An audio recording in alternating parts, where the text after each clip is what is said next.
Bonjour chers téléspectateurs de la chaîne Alléluia TV, votre servante la prophétesse Eugénia Happy pour vous servir. Soyez bénis, soyez bénis, soyez bénis.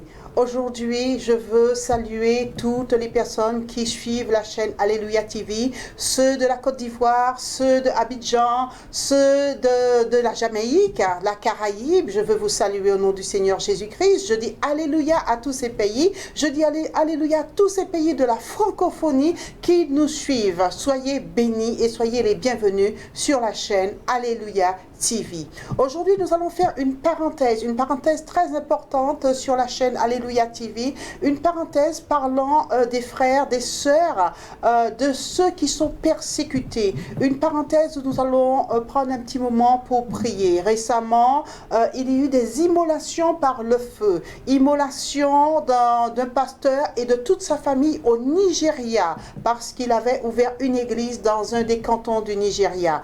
Une immolation en Inde, une jeune fille, pour avoir été dans une réunion de prière, a été immolée publiquement par le feu. Ça a été vu sur les réseaux sociaux, filmé de surcroît. Aussi un pasteur de la Kabylie, hein, de l'Algérie, la région de la Kabylie, qui a été arrêté en plein culte d'adoration par les autorités. Nous voulons vraiment passer un moment dans la prière par rapport à toutes les persécutions des enfants de Dieu dans les nations. Nous baissons la tête ensemble et nous allons prier. Éternel Dieu vivant, nous voulons, Seigneur Dieu, te remettre entre tes mains, Seigneur Dieu, les hommes, les femmes, les enfants qui sont persécutés de par toutes les nations, Seigneur Dieu, à cause de ton évangile. Ta parole déclare: heureux serez-vous lorsqu'on vous persécutera. Des hommes, des femmes, des enfants, papa, sont aujourd'hui persécutés. Nous prions afin que tu les fortifies, Seigneur Dieu, dans leur foi, afin de continuer, Seigneur, à porter l'évangile de partout dans le monde, dans les villes, dans les villages, dans les nations, dans les cantons, dans les hameaux, de partout, Seigneur Dieu. Nous te bénissons et nous te remercions pour chacun d'eux, au nom de Jésus-Christ. Amen. Merci Seigneur, parce que l'évangile continuera à être prêché partout dans les nations jusqu'à ce que tu reviennes. Amen. Amen. Aujourd'hui, nous avons sur notre chaîne Alléluia TV un invité prestigieux, un invité d'une haute importance pour moi, mais je veux vraiment rendre grâce à Dieu pour cet homme de Dieu. Je veux vous présenter l'apôtre Happy Dieudonné. L'apôtre Happy Dieudonné qui a écrit de nombreux livres. L'apôtre Happy Dieudonné qui a écrit un livre particulier, un livre qui m'intéresse, le livre qui s'intitule « La vie de l'église locale et le corps de Christ ». Ok, donc pasteur, apôtre Happy, hein, puisque vous êtes apôtre, je vous dis bonjour, soyez bénis. Servant du Seigneur. Soyez le bienvenu sur la chaîne d'Alléluia TV. Merci, c'est toujours un honneur pour moi d'être présent sur cette chaîne. D'accord, béni sois-tu Seigneur pour l'apôtre Happy. J'ai quelques questions à vous poser par rapport à votre merveilleux livre, apôtre Happy. Un livre vraiment que j'ai lu, un livre que j'aime particulièrement, un livre qui a été édité, je vois, par l'édition Hermon MDP, Maison de prière, d'où vous êtes l'apôtre, n'est-ce pas, pasteur? Exactement, nous sommes en même temps l'éditeur, on fait de l'auto-édition par rapport à l'association La Mission L'Hermon et Maison de prière. Donc on édite nos propres livres, on écrit, tout ce qu'on fait, on édite nous-mêmes. Gloire à Dieu pour les éditions L'Hermon, apôtre Happy. J'ai une question particulière à vous poser. Pourquoi avoir écrit ce livre? Ah, là, c'est vraiment une question capitale. Ce livre a été écrit pour aider le corps de Christ. C'est un message que j'ai commencé J'ai prêché la première fois dans mon petit salon dans le 18e arrondissement. Et lorsque je suis sorti, j'allais dans d'autres églises. Et lorsque je rencontrais des chrétiens dans la région parisienne et ailleurs même de la France, j'ai trouvé que l'église avait un problème, avait un besoin. Le corps de Christ avait un besoin. Le corps de Christ avait ce besoin parce que les chrétiens devenaient trop nomades. Lorsque j'allais dans telle église, on m'invitait, je trouvais une sœur là ou un frère dans l'autre église, la même sœur que j'avais trouvée ailleurs était là. Donc ça m'a fait comprendre que les chrétiens ont un problème de bougeotte dans les églises. Et c'est pourquoi j'ai écrit ces livres pour aider non seulement les chrétiens, mais aider aussi les pasteurs. Aider les chrétiens à rester fixes dans leur église, à rester dans leur église locale, afin de profiter de l'appel et de l'onction qu'il y a sur leur pasteur. Et de deux, aider les pasteurs aussi à gérer l'église. Parce que dans ce livre, je parle un peu de toute la gestion du corps de Christ. Chaque membre à sa place, chaque chose à place. Comment on dirige l'église, comment se fait des cultes, tout. Donc tout est vraiment, je devais dire, compilé dans ce livre pour aider en même temps le berger et la brebis. Ou le berger et les brebis. Donc c'est un livre vraiment merveilleux pour le corps de Christ. Tout pasteur qui a vraiment lu ce livre est content. Il y a des pasteurs qui ont vraiment ces livres dans leur église et ils enseignent ça aux responsables.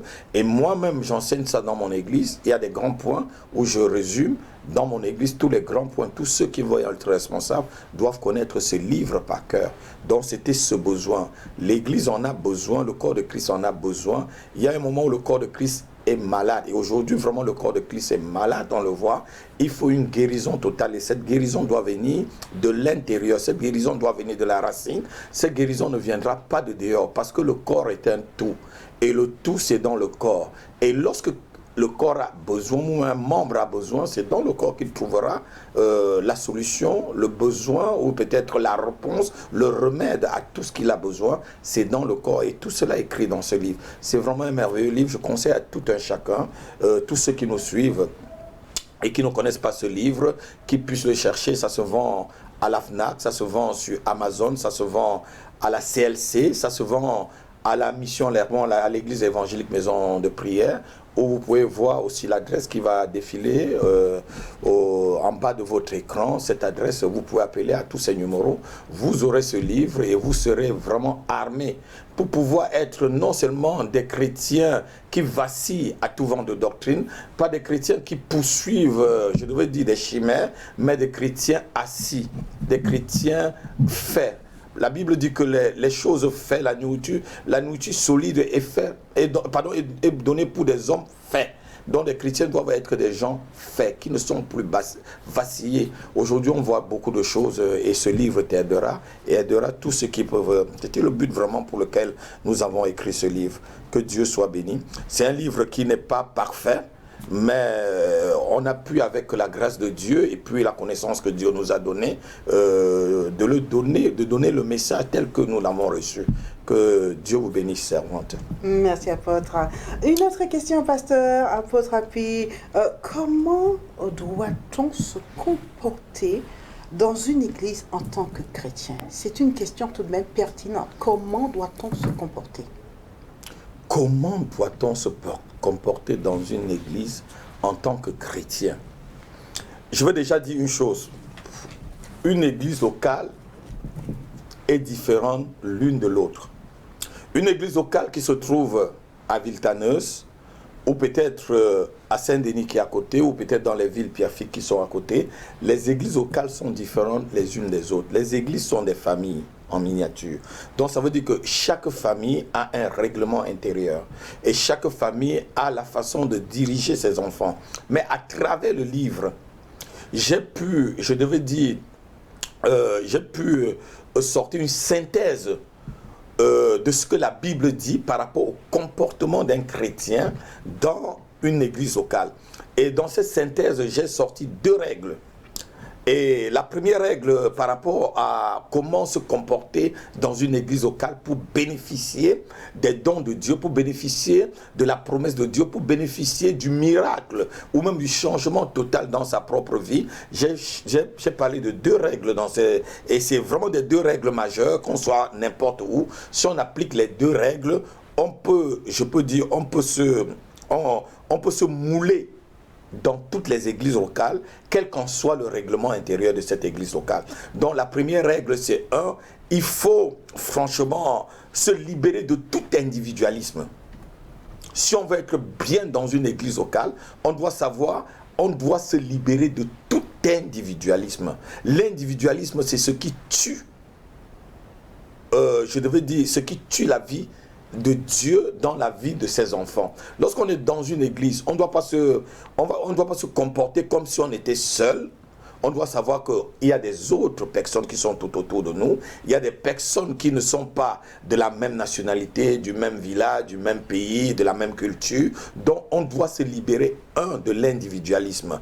Et la Bible dit dans le livre de Philippiens chapitre 2, à partir du verset 4, que chacun de vous, au lieu de considérer ses propres intérêts, considère les intérêts des autres. Donc, se libérer de l'individualisme, ça veut dire quoi? Ça veut dire que quand tu es dans une église locale, pour bénéficier, pour se comporter correctement, c'est d'abord la vision de l'église locale qui doit prévaloir sur ta propre vie. Est-ce que je me fais vraiment comprendre? La vision de l'église locale. Ce qui est commun à toute l'église, c'est ça qui doit prévaloir sur ta petite personne. Donc ta petite personne doit diminuer, ta petite personne doit partir. Tes opinions, tes bonnes choses, ta bonne intelligence, tout cela tu la gardes pour toi. Dans une église locale, c'est ce que le pasteur, le visionnaire a, qu'on doit suivre. Dans une église locale, il n'y a pas 2 pasteurs, il n'y a pas 2 visionnaires. Parce que s'il y a 2 visionnaires, il va avoir vraiment cassure et il va avoir, comme on voit là, des divisions. Non, dans une église de ta petite vision doit s'éteindre. Tu dois te libérer de tout individualisme. Le moi doit disparaître. Ce qui est de toi doit disparaître et tu dois te mettre au service de toute la communauté, de tout le corps.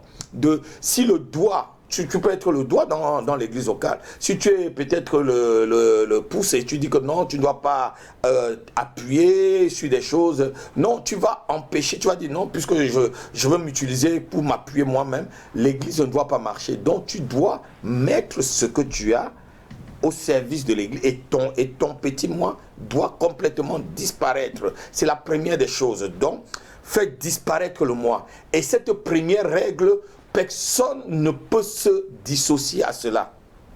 Voilà. La première règle, c'est-à-dire faire disparaître tout individualisme. Si tu ne disparais pas l'individualisme de ta vie, tu deviendras quelqu'un de nuisible pour l'église locale. Donc c'est le premier principe, la première règle que j'ai donnée. La deuxième règle te permet aussi de bien te comporter et de bénéficier des choses de l'église locale, c'est de te libérer de tout péché que tu connais dans ta vie. La première règle, c'est l'individualisme, c'est parce que c'est ça qui tue l'église. Les gens viennent souvent à l'église, je retourne sur le premier point, les gens viennent à l'église, c'est pour, je cherche ma bénédiction, je cherche ma grâce, je cherche pour moi. L'apôtre Paul disait à Timothée, c'était à Timothée, il disait, tous ici cherchent leur propre gloire. Personne ne cherche, tout cherche ses intérêts. Et il le disait vraiment avec beaucoup d'amertume. Personne, ce n'était même pas à Timothée, je crois que c'est à l'église de Thessalonique. Il dit tous ici, chacun cherche ses propres intérêts. Quand tu es dans une église locale, c'est l'intérêt de tout ce qui doit primer. Voilà. Okay. Et si tu te comportes comme ça, tu seras mieux dans l'église où Dieu t'a mise, dans l'église locale où tu es membre. Mais si tu veux seulement, c'est moi, tout tu tires tout sur toi, tu vas finalement être quelqu'un de nuisible. Et je dis, le deuxième point, c'était le péché. Le péché, c'est un tueur en série. Non seulement le péché te tue ta propre communion avec Dieu, le péché te tue, t'empêche d'être béni, le péché tue aussi ceux des autres membres de l'église. Ton péché va affecter l'église locale tout autour de toi. Ton péché va affecter tous les autres membres de l'église locale. Ton péché va affecter ta famille. Ton péché va affecter le ministère de ton propre pasteur. Parce qu'au fur et à mesure que tu es dans l'église et que tu vis dans le péché, tu affectes le ministère du pasteur. On a l'exemple d'Akan. Akan a fait qu'un petit pays, une petite nation a gagné Israël. Haï a gagné Israël à cause de quoi? À cause du péché d'une seule personne. Donc ton péché, non seulement ça te tue, mais ça tue ta famille, ça tue aussi la famille, le corps du Christ. Ça veut dire quoi? Tu dois te libérer de tout péché que tu connais dans ta vie. Tu ne dois pas vivre dans un péché conscient. Tu ne dois pas pratiquer le péché. Tu ne dois pas être dans une église et tu veux vivre comme tu veux. Non, il y a des règles de la communauté et Dieu l'a mis. Quand on est dans une église, ceux qui s'approchent du Seigneur, qui s'éloignent de toute iniquité. C'est bien écrit dans la Bible. Voilà, donc ça c'est le deuxième point qui permet l'équilibre de l'église locale. Donc l'équilibre, je devais dire, de l'église locale dépend aussi de l'équilibre de tous les membres, de tous ceux qui visitent ou de tous ceux qui sont membres de cette église locale. Donc, lorsque les membres vivent dans le péché, l'église est équilibrée et chacun peut profiter. La grâce de Dieu descend, l'onction de Dieu descend sans problème. On va voir des prophéties arriver, on va voir des miracles arriver parce que la route est libre. Rien n'entrave l'œuvre de Dieu ou le Saint-Esprit de pénétrer dans cette église locale. Gloire à Dieu, pasteur. Dites-moi, apôtre, que faut-il faire en tant que chrétien avant d'assister à un culte? Les chrétiens ils viennent le dimanche à l'église, il y a un culte, mais finalement, est-ce qu'il y a un acte que le chrétien doit poser avant de venir dans son culte? Pour moi, il y a beaucoup d'actes, hormis tout ce que je viens de dire. Avant d'assister à un culte, c'est une réunion spirituelle. Un culte, ce n'est pas un anniversaire. Ce n'est pas une fête en famille. Pardon, ce n'est pas une fête en famille. Ce n'est pas une réunion des amis. C'est une réunion spirituelle. Donc, avant un culte, il faut d'abord prier pour l'homme de Dieu. Ou pour tout le cortège pastoral qui doit, je devais dire, présider le culte. Lorsque vous venez dans un culte, sans prier à la maison, après vous sortez, vous dites que ah non, le pasteur n'avait pas d'onction. Est-ce que tu as prié d'abord pour le pasteur? Est-ce que tu as prié pour la réunion? Est-ce que tu dis ah il n'y a pas de miracle? Est-ce que tu as prié pour que le miracle puisse opérer? L'apôtre Paul dit ceci dans le livre d'Éphésiens chapitre 6 versets 19 à 20. Priez pour moi afin que lorsque j'ouvre ma bouche pour pouvoir parler de Christ. Donc il y a des moments, c'est l'homme de Dieu, c'est le plus grand apôtre, celui qui a écrit au moins la moitié du Nouveau. Il dit priez pour moi pour que lorsque j'ouvre la bouche pour parler de l'évangile, que je le fais avec vraiment une exactitude et avec hardiesse et avec force. Ça veut dire quoi? Lorsque tu viens à une réunion, Paul savait que lorsque tu quittes déjà de chez toi, si tu as prié pour lui et tu viens dans une réunion, ta prière et sa prière vont faire un feu et le miracle de Dieu va s'opérer. Donc pour venir dans une réunion, tu dois d'abord prier à la maison. Tu dois demander à Dieu ce que tu veux. Tu dois demander à Dieu d'utiliser son serviteur, sa servante. Tu dois demander à Dieu que sa puissance descende là où tu vas pour te réunir avec des frères et sœurs. On ne vient pas dans une réunion comme un profane. Non, beaucoup de chrétiens arrivent le dimanche quand même. Déjà, ils n'ont pas été à la réunion de la semaine et ils viennent dimanche bien sapés. Ben, c'est très bien, il faut être propre pour arriver. Mais ils n'ont rien fait pour pouvoir recevoir quelque chose du Seigneur. Donc, la première chose qu'on doit faire avant de venir dans une réunion, c'est d'abord prier pour la réunion chez soi. Prier pour l'homme de Dieu chez soi, c'est un devoir. Tu dois prier pour ton pasteur. Tu dois prier pour tes responsables, tu dois prier parce que c'est d'eux que l'onction descend. C'est sur leur tête que l'onction descend. Lorsque tu prieras pour lui, pour qu'il reçoive clairement ce que Dieu doit communiquer dans sa pensée, il doit le recevoir clairement et toi-même tu dois profiter. Et ce jour-là, peut-être c'est toi qui seras localisé parce que tu as prié. Ta famille sera localisée, une prophétie sortira, une solution par rapport à ton problème sortira. Tu verras qu'il y a l'onction dans l'église. Mais beaucoup de chrétiens sont paresseux. Je dis bien paresseux. Beaucoup d'enfants de Dieu sont paresseux. Ils veulent que c'est le pasteur qui fasse tout. Le pasteur doit prier pour eux, le pasteur doit prêcher, le pasteur doit ranger les chaises, le pasteur doit nettoyer les toilettes, le pasteur doit rendre visite, le pasteur va même aller faire leurs courses, le pasteur doit tout faire. Non, le pasteur ne peut pas tout faire. Tu dois prier pour le pasteur et tu dois bien te comporter. C'est là où l'onction de Dieu, lorsque tu pries pour le pasteur, tu t'édifies d'abord toi-même. La Bible dit que celui qui prie pour l'autre s'édifie d'abord soi-même. Donc, pour venir d'abord le dimanche, chaque chrétien doit prier. Chaque chrétien doit prier. Tu dois prier. C'est la chose que je peux dire. Merci, apôtre Happy. Apôtre Happy, nous voyons aujourd'hui un phénomène bien particulier, un phénomène inquiétant. Nous voyons des chrétiens, des personnes qui se disent chrétiens, qui sont sans église locale. C'est quoi en fait le danger? C'est quoi le danger? C'est la question que je pose à l'apôtre Happy. C'est quoi le danger pour ces personnes qui se disent chrétiens et qui n'ont pas des églises locales? Pouvez-vous répondre à cette question, apôtre Happy? C'est quand même inquiétant. C'est ce que moi j'appelle aujourd'hui le phénomène de chrétien Internet. Internet, voilà, c'est le modernisme, mais le modernisme n'est pas... tout ce qui est modernisme n'est pas spirituel, et je devais dire aussi Internet n'est pas un lieu spirituel divin. Tout ce qui est modernisme n'est pas divin. Il y a des gens qui restent chez eux, ils se disent chrétiens, ils ont leur pasteur à l'autre bout du monde et tout. Non, tu dois avoir ton pasteur et ton église locale. Ton église locale, c'est ta famille, c'est ton jardin de bénédiction, c'est ton lieu de sémence, c'est là où tu vas être nourri. Le pasteur Internet qui te suit depuis longtemps, mais il y a des choses qui ne peuvent pas. Si tu as un problème, supposons que tu es marié, tu as un problème de couple, le pasteur qui est en Australie, même s'il te donne des conseils n'importe comment, il faut qu'il vienne chez toi, il voit comment vous vous comportez. Peut-être en venant chez toi, il va voir qu'une assiette est mise là et l'autre est mise là, ou peut-être le tapis n'est pas bien mis. Et pourtant, peut-être ton mari seulement, c'est au fait que le tapis est mis à gauche ou à droite. Il va te donner tous les conseils, mais ça ne peut pas être comme le berger. Un berger est là pour aller vers ses brebis. Le berger est présent avec ses brebis. Les bergers à distance, je ne crois pas.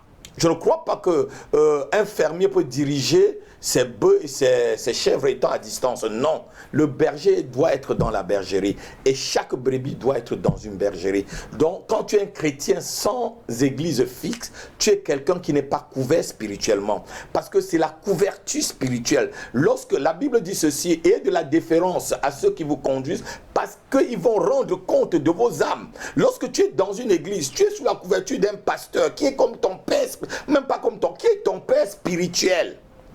Dans mon église, Dieu me parle de mes propres enfants. Dieu me parle. Quand un enfant doit avoir un problème, Dieu me parle. Si Dieu évite de me parler, c'est que vraiment il a déjà trouvé une solution. J'entends même les voix de mes enfants lorsque je me mets, de mes brebis, quand je me mets à genoux. Donc, ça veut dire quoi? Ça veut dire qu'ils sont sous ma couverture. Et lorsque tu es sous une couverture spirituelle, tu es quelqu'un d'équilibré. Tu n'es pas, lorsqu'on est sur Internet, on peut zapper, aller prendre des enseignements. Le pasteur que tu suis sur Internet, est-ce qu'il a une source? Quelle est la source de son enseignement? Quelles sont les fondations? Quelles sont les fondations bibliques de son appel? Tu ne connais même pas son appel. Voilà, il fait des miracles, oui, c'est bien. Mais le miracle, ce n'est pas les miracles qui nous accompagneront au ciel. Les miracles accompagnent plutôt ceux qui ont cru. Les miracles n'ouvrent pas la porte du ciel. Les miracles, même les païens font le miracle. Les tours de magie sont des miracles. Il y a des tours de magie qui sont des miracles. Prendre un œuf qui sort, peut-être un pigeon qui sort d'une chaise, c'est un miracle. Non, c'est quelque chose. Donc, le chrétien doit avoir son église locale, qui est l'endroit où qui est comme sa propre famille. Il doit avoir cette famille quand il a besoin. Les gens seront là pour l'aider. Quand il va pleurer là-bas. Quand tu n'as pas de maison, tu es comme un enfant, excusez-moi le mot, un enfant bâtard. Je le dis vraiment entre guillemets, il y a des chrétiens qui sont comme des enfants bâtards, qui n'ont pas de père. Vous savez ce qu'on appelait enfants bâtards? Voilà, enfants bâtards. Et il y a d'autres chrétiens qui sont comme des Melchisédek. Ils n'ont ni père ni mère. On ne sait même pas le jour où ils sont convertis. On ne sait même pas le jour où ils sont baptisés. Qui est ton pasteur? Il ne sait pas. Et j'en ai trouvé comme ça beaucoup dans la région parisienne. J'en ai trouvé même des gens qui ne sont pas. Ils sont serviteurs de Dieu, mais il n'y a personne qui les épaule. Non, un serviteur doit rendre compte. Quelqu'un qui ne rends pas compte à une autre personne, c'est quelqu'un qui est très dangereux.